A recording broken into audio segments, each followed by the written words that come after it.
a law before us. And I'd like to acknowledge we're on the unceded territory of the Coast Salish First Nation. Thank you, Sid.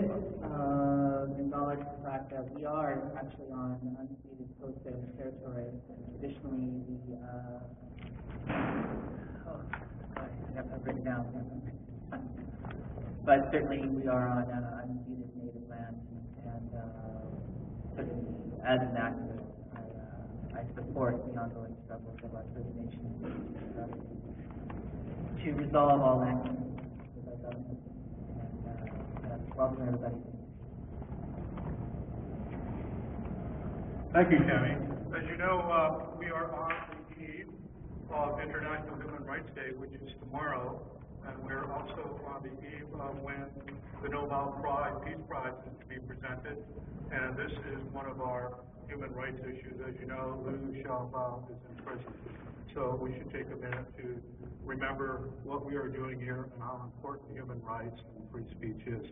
So my name is Sid Tan, and I'm pleased to welcome you here on behalf of W2 Canadian Media Arts Society and also the Chinese Canadian National Council. We're hoping to have a really lively forum tonight, and we're going to begin basically with the speakers speaking for about 5 or 6 minutes, and then there will be a question and answer period. We'll give Charlie Smith the opportunity to ask 2 questions, and we'll take it from there. And if I can, if we could have the panel and also Charlie up here and take it away. I've left the mics there so you guys pass them back. Okay, thank you very much, Sid. We'll give the audience a chance to ask some questions as well. But first of all, I'll just introduce the panelists. And to my left is David Eby, who's a lawyer and the executive director of the BC Civil Liberties Association. And to my immediate right is Henry Yu, who's an historian, an educator, and a UBC Associate Professor of History.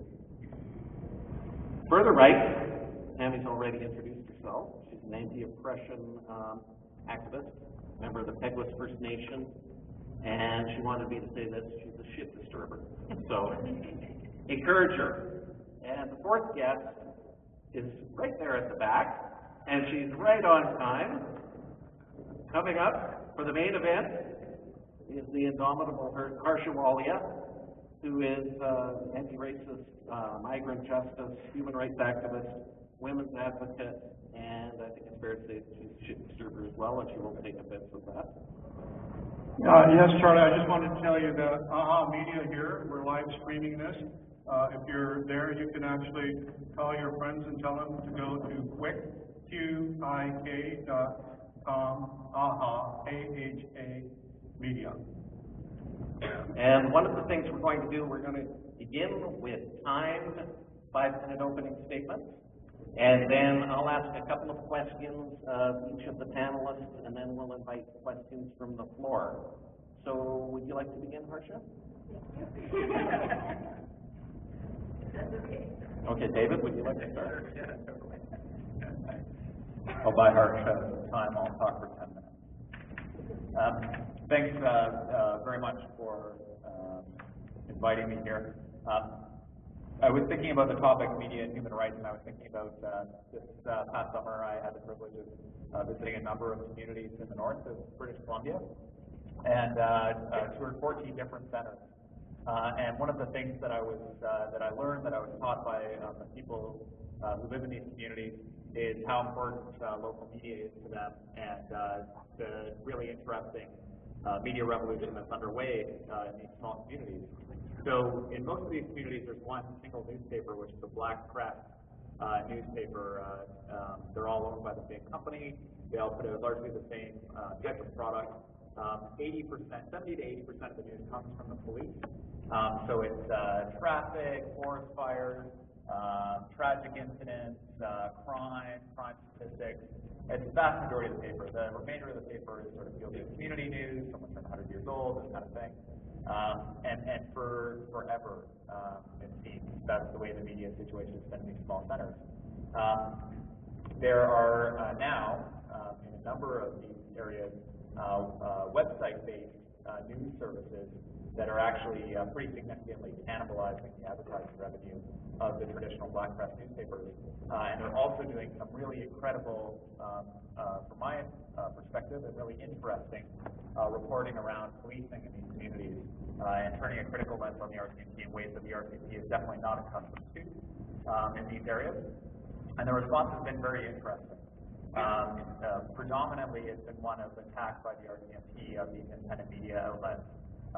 For Welcome to Williams Lake, they were cut off of the press release list by the RCMP, which is actually, for them as well, a very significant. They weren't able to cover the forest fire. They were killing the paper newspaper because it only came out twice or 3 times a week, but they could do forest fire updates online all the time, and they were getting the forest fire updates from RCMP and then posting them, and then so the RCMP cut them off when they ran a critical article about how the RCMP were harassing Aboriginal patrons of a local bar. And the RCMP felt that story wasn't a good story to tell. So I think that when I think about human rights, and I understand the theme this year is human rights defenders and ensuring that human rights defenders are protected, one of the things that, in terms of my own work and that I'm really focusing on, and I would encourage other people to think about as well, is how we can support people who are working in these smaller and remote communities in terms of protecting human rights and how we can provide them support. So CarrotsDaily.ca, for example, that has done incredible work exposing what's happening around the RCMP and Carrots, and has come under incredible attack from everyone from the mayor to business improvement associations who enjoy the fact that the homeless populations are being displaced to the RCMP themselves. How can we support these independent media outlets? How can we contribute to the effort? And for the communities that don't yet have these independent media outlets, how can we help work with local communities there to help them tell the stories that they need to tell? So when I heard about the theme, that was the story that I thought about, and that's what I'd like to share. Okay, thank you, David. Henry, would you like to go next? Thanks. I'm not sure why actually I'm in here, because in some sense I think of myself as a historian and a professor, and that's primarily what I see my sort of professional role as. But I've also been involved in a lot of different sort of community movements of various sorts, both when I used to teach in Los Angeles and coming back home to Vancouver. And so one of the things I just want to raise in terms of the question of media and human rights and sort of activism is how the new media is sort of transforming how students, in particular university and college students, but also I think down to the high school level, are thinking about the world. And what's happening really is, in a broad way, those who consider themselves on a trajectory of being educated, in other words, going to college, aspiring to sort of use education to have social mobility, they're not reading newspapers anymore. On campus at UBC, the Province, the Sun, they can't even give away newspapers. And one of the things that you're seeing is a sort of shift in the media landscape where they're getting news, but it's not in the traditional forms that we think of often news in print form or even on television. Now, part of this means that they seem to be really ignorant of the larger world. They won't know what's on the headlines and what's hitting the news cycle that day, that week, in ways that I think a generation above gets their news. But it's also an interesting opportunity because often what you're seeing is an incredible sort of use of social media and the internet to get what they see as sort of information about the world. Just as a kind of concrete example that's something that's been happening over the last month, Maclean, a magazine that no one seems to read anymore, and if you're in a doctor's office, you're kind of forced to sit in the waiting room to look at the thing. But it's also, Canada's supposed national magazine. They published a story called Too Asian, questioning whether there were too many Asians in Canada's top universities, and in a kind of really sneaky way, not saying either way, but opening with an inflammatory racist lead, and then introducing this idea that Asians are self-segregating, work too hard, study too hard, and make it really difficult for white students to, compete at our top universities, and raising the question of whether something should be done about this or not. It sounds so absurd, right? And most people, I think, wouldn't even have seen it because, as I said, no one reads Maclean's. Small towns still get Maclean's because it's a weekly news digest, but it's a pretty old demographic that still subscribes to Maclean's. So one of the things is that I heard about it, and almost everybody I knew on campus heard about it through someone emailing them, or through their Facebook, or through a tweet or something. And next thing you know, there's this huge awareness of this article, and the reaction to it was also on the same kinds of networks, basically social media networks.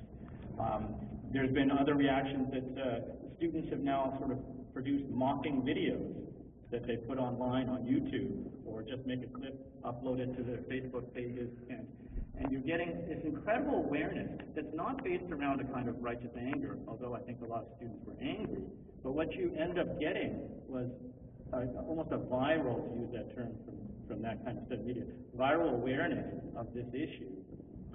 And the tone is one dominated by irony, satire. It's like endless sort of Jon Stewart shows and Stephen Colbert shows, because that's the sort of era that a kind of younger generation breeds. So I bring this up because in some sense it's informing the tone of what activism on any subject, whether it's human rights or anything, about what you need to do to raise the awareness in a particular, generational, and not everybody young, but I think a certain set of aspiring college students who want to, be educated. And I think that's actually had an impact for how sort of activist movements need to understand a particular audience that you want to capture, because that's an important demographic, because if that demographic understands a struggle and what's at stake in an issue, that's a very powerful set of people to capture onto your side. And so I bring this up to raise it tonight and throw it out about how to get that set of people, the kind of college-age students. Okay, the next speaker. First, I'll just make one comment about the two Asian article. I was telling Henry before the event, I thought it was like reading The Onion when you read the article. I don't think the editor intended it that way. Okay, Harsha, would you like to go, or should we go with Tammy first? Okay,